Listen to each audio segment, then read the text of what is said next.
It has been some time. It's like 2 weeks in and I'm already slacking, but I'm back, okay? Um I'm in the middle of watching this YouTube channel. It's called Texas Pictures Documentaries, and I mainly watch like the cannabis induced psychosis videos. And before I started watching this, like I'm literally like 1 minute and 21 minutes in, and it just inspired me to share a glimpse of my story. And so I'm about to share that with you all. Hopefully, shed some encouragement for anyone struggling with, quitting weed. But let me check on my son first because he's just tripping a little bit. Okay, so my first time ever smoking, I was 14 years old, and I honestly didn't feel anything, and I didn't care for it. I think I was just doing it passively, and I really didn't care for it, so I didn't continue, right? I was dating at that time, I think he was 17. I was dating a senior. I was dating someone older than myself, and he was a chronic smoker. And I was very naive around that time, so I didn't really deep the fact that he was smoking weed like that. And honestly, he wouldn't do it around me. Isaiah, sorry, my son. Honestly, he wouldn't do it around me. So like, I wasn't around it. You know what I mean? He was just high around me all the time, and I didn't even realize that he was high. I just had an idea that he was smoking. I knew that he was a smoker, but I didn't really understand what that meant. Um, so yeah, I smoked with some friends. Didn't really feel nothing. Didn't care for it. Didn't smoke again until like maybe a couple months later. And I think that time I felt it, and I didn't like it because I was in ROTC, and at that time I had like a really serious ceremony that I had to be a part of, and I was just all over the place. Like I was just laughing everywhere, just having a grand old time when I'm supposed to be, very much so serious, marching, like doing all this. I'm going in and out of the lines, just high, and fortunately that my like little behavior got looked over because or overlooked because someone ended up passing out that night, you know so I feel like they just completely forgot about my shenanigans. Okay, so after that, I still wasn't really like a smoker like that. I didn't really care for it. Um, and I also forgot to mention I played soccer, so I was around a lot of um, people. No offense, but like a lot of my white friends was out here. Okay, I'm talking weed, acid, you name it, they were doing it. They drink like alcoholics at 14, 16 years old. Crazy. Again, never cared for that. I was usually always a friend that like my friends would use to their parents to say, "Oh, I'm going to Larissa's house," and they would feel like their child is at, it's safe. Whole time they're coming to my house and going somewhere else, or they are coming to my house, we are going somewhere else, but like they're still wilding, you know. Um, so yeah, I would drink here and there. Didn't care for it. Still don't care for alcohol. I think the time that I really started smoking was my freshman year of college. Again, I ended up dating someone that was not only smoking, but he was selling it. I didn't realize he was selling it until I was like deep into the relationship. Again, still didn't mean much to me. At this point, I'm like 18, just living life, not really caring. I also played college ball, so I wasn't around it once again like that often. It was only towards like my first break, my freshman year, that I started smoking like really heavily. Like this was probably the most I've smoked like my whole entire life collectively. And mind you, I still to this day have an extremely low tolerance. Like I'm talking 2 puffs, I'm smacked, I'm zooted. So the fact that I was smoking that much, I don't even understand. There is something traumatic that happened. I'm not ready to fully talk about it yet online because it's very personal. I think I'm healed from it, but you know, it talking about it still brings up some emotions that I'm not really ready to like bring up right now. But I will, in short, just just say that I was taken advantage of, and the person put PCP in my weed, and so that would be the beginning of like a long journey to my sobriety. Because after that, you would think that I stopped smoking, but I became like a pothead for real. Like I just was from that day, I just really started going crazy with it. Like I was smoking a lot. Um, Obviously, if no one knows what PCP is, do your own research. But it's a very, very, very, very, very, very dangerous drug, and it was in my system, and my brain basically just hasn't been the same since. I cannot smoke weed. I've struggled with quitting so many years. Today, I'm 2 years. Around this time, 2 years ago, I quit, and I'm very proud of myself. And so I just thought I'd share like my journey and just like why I quit, and hopefully shed some encouragement to anyone thinking about quitting, or anyone that's experienced the same thing when they're high and know that they need to quit and just looking for that video. This is it. Stop smoking. It's not meant for you, okay? Go for a run. If you're looking for a high, go for a jog. If you're looking for a high, turn on like your favorite music that you used to listen to back in the day. And there are so many other ways to get that feel. um Obviously it's not going to be like weed, but it's just as pleasant, okay? um so like I was saying, I'm going off. I'm trying to make this as quick as possible so that my son doesn't make my phone fall like he just did earlier. Anyways, like I was saying, my freshman year is when I really started smoking. I had ended up getting taken advantage of sexually, had to deal with this whole ordeal. I ended up having in like drug induced psychosis. That's for another time. It is a real thing though. Like I don't want people to think that it's not a real thing. Like it's extremely real. A lot of us are not even meant to be smoking weed. The weed these days is not pure. You know, they're having Delta 9, Delta 8, like all these different strands, and this, that, and the third. Like, just put it down. Put it down. It took me a long time to just come to terms with the fact that I needed to stop smoking. And I honestly thank my son for it, because if it wasn't for him, who knows where I would be. You know, the moment I found out I was pregnant, stopped smoking like literally that day. And I thank God for him. I thank God for his life. I really, really do. Yes, baby, I'm mommy. Reason one I stopped smoking was because it made me so anxious. And I know it makes a lot of other people anxious. Like I'm like 99% positive that everyone smoking out here has some type of anxiety. And let me tell you, weed does not help with it. No matter how you want to put it, it's crazy how half of these people that are, like have anxiety and depression, all these things, really think that weed helps.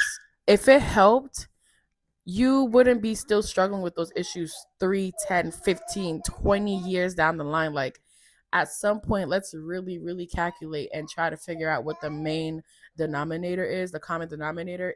It's typically always weed. Like, you know, nobody wants to come to terms with it, but weed is actually, anyways, I'm going off. I'm going left. But what I'm trying to get at is that I don't know for you all personally, but the weed smokers around me that I know, I don't want to say some, all of them deal with anxiety. All of them deal with depression. And what I will say, I'm not an expert. Hey, hey, hey, hey, don't touch. Don't touch. I'm not an expert. I'm just someone that has experienced this. Every time I stop smoking, I experience less anxious thoughts. I experience less depression. I'm more motivated. I'm sleeping regularly. That's truly my experience. So let me just get into why I stopped smoking. First reason why I stopped smoking was because I found out I was pregnant, to be honest. And I knew that it was just time to put the, you know, just it was time to really mature. I knew the kind of person I was when I was getting high, and my child didn't deserve that as a mother. And so that was my first and foremost like priority, was my immediately was my son. As soon as I found out that I was pregnant, just totally decided that that was the end of that. The second reason was because ever since my, ever since I got drugged my freshman year and getting drugged with PCP, I would end up getting like substance induced psychosis. And especially the first year that all that happened, I would smoke and smoke and smoke, and I would end up being awake for days at a time, and then boom, find myself, having some kind of crisis. Third reason why I stopped smoking was I, I feel like I knew that I didn't need to be smoking, but like I literally couldn't put it down. And I didn't like the fact that it seemed to have like a hold on me. Like it literally controlled me. I didn't like being high. Like I would say 80% of the time that I was high, I would always be like, why am I high right now? I don't even want to be smoking. Half of the things that I wanted to do wouldn't get done because I was just always so, I would try to be like the master of many things, or not even a master. What's the word? The jack of all trades, master of none. That was me when I was smoking. Like I had all these ideas, all these plans, and I would do like bits and pieces at a time rather than just pouring into just one thing. I would just really not get anything fully complete. This is like my fourth time trying YouTube, and I feel like this is the most consistent I've been. This is the most consistent I've been with really anything, because it isn't as easy to get distracted, or like, you know, easy to get distracted really. I feel like when I was getting high, I had just, and I still have the same like kind of belief, but it isn't as animated as it would be if I was high. um let's see. And let's see, another reason why I stopped smoking was because of the psychosis it would induce on me. Like, hello. Like, I know no one's gonna want to admit it, but weed does more, causes more problems, or should I even say it prolongs more issues. I can't speak for everyone, but I can speak for majority of people around me. I would say it doesn't help. I feel like if it did help as much as people try to say it does, then there wouldn't be as much like mental agony going on. Like half of these people that are smoking have really bad depression, have really bad anxiety. Because of time's sake and my toddler just really acting wild, I do need to cut this short, but that's just a snippet of kind of my journey with weed and where I am now and why I stopped. And I honestly do feel, first, I feel very proud of myself because it's taken time for me to quit. Like I think I've attempted to quit over 17 times. I've attempted to quit so many times, and this is the longest that I've gone without smoking. No, I lied. I've gone 3 years before. I've gone 3 years without smoking. So I'm on year two. Next will be year three, and I'm positive that I'll surpass that. Um, and so yeah, I'm gonna wrap up the video here because I am tending to a 1 year old, and everything is just unpredictable. I don't know if he's gonna come bursting through that door anytime soon. So I just need to cut it short. I will probably make a series out of this and just elaborate more on my story. And I really do hope I get to like the real traumatic events that occurred. And I believe that those stories will um shed more, hope and encouragement to people. But right now I'm just not ready to talk about it. Okay, just know it was bad. What happened was really, really, really bad. Okay. If you're watching this video and you've been thinking about, quitting weed and just having a hard time, and if you are someone that actually deals with like a lot of anxiety, or you have a hard time sleeping when you after you smoke, and all these things that I've briefly described in the video, there's a channel that I was actually watching that encouraged me to, or inspired me to make this video. The channel is called Texas Pictures Documentaries, and I'm literally like 1 minute and 21 seconds in, and I just stopped because I just felt like I needed to talk about it. They show a lot of videos, documentaries on people that smoked and got triggered, and drug induced psychosis occurred. And so I be watching this so much because I need that constant reminder of why I stopped smoking. I need that constant reminder of why it's not meant for me. It's not meant for someone like me. There and I do need to mention, there are people out here that smoke that don't have these issues. However, I believe that there's more that do than those that don't. Okay, just want to put that disclaimer out there. But I honestly think the ratio was like 98-2, truly. So yeah, I watch this to constantly remind myself why I stopped smoking, why I need to continue to stay on this, narrow path. And honestly, it's a blessing. It's a blessing to have been able to come out of that. A lot of people experience psychosis and they literally never come back. A lot of people experience rape and they become a monster. A lot of people experience psychosis and end up drugging other people. I'm very grateful that I've been able to come to the other side and still be a decent human being, you know what I mean? And honestly, just I'm happy that I've been able to stop, because it really was something that controlled me for a long time. Like I was saying, if you're someone that's thinking about quitting weed, if you're someone that struggles with quitting weed, if you're someone that has if you're someone that notices that like weed brings on more anxiety and all those things while you're smoking, I hope this brings some encouragement. I hope this like brings some confirmation too that it's probably time to stop. Some things that I do where or some things that I do when I do feel like I want to, feel high or just feel something, I work out. I go for a run. I go for a walk. I have a jump rope here where if I just need to, get that dopamine rush, literally just like a 10-minute workout and I feel great. So that's a recommendation that I highly suggest. Um, let's see, a coloring book. Go to the dollar store, get you one of those adult coloring books. They're really nice. Here comes my son. I told you I didn't have that much time. Told you I didn't have that much time. I was trying to get as much in as possible, but he's a Velcro baby. What can I say? I'm really cool to be around. I'm a cool mom. He wants to be around mommy all the time. Isn't that right? Isaiah, this is my blessing. Isaiah, say hi.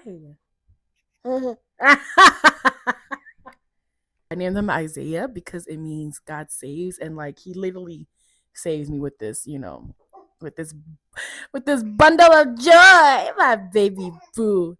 He really did save my life. I haven't drank, I haven't had sex either in over 2 years because of this right here. Isaiah, say hi. Isaiah, say hi. I love you. Say hi, mommy. All right, I gotta go. It's getting very. Are you gonna speak? I'm gonna say don't smoke. You're gonna say weed. Don't smoke. Say weed. Say weed. Okay, maybe don't say that. Never mind. Don't say that. You don't need to say that. Anyways, this is my main purpose here, and um, I hope that this video encouraged you, entertained you, whatever it needed to do. I hope it did it. I hope you enjoy the rest of your day. I hope this video was entertaining enough for you, and thank you so much for watching. I really appreciate when you guys comment on my videos, and just like share your experiences. So continue to do that. Come here. Don't be shy. Share your thoughts, share your experiences. I love engaging with you all. I love engaging period with people. I love human to human interaction. So don't be shy. Share your experiences. Share any tips you have for not only myself but anyone else that may be reading and coming across this video. Like I said, see you guys later in the next video. Thanks for watching. Toodaloo. Jesus, I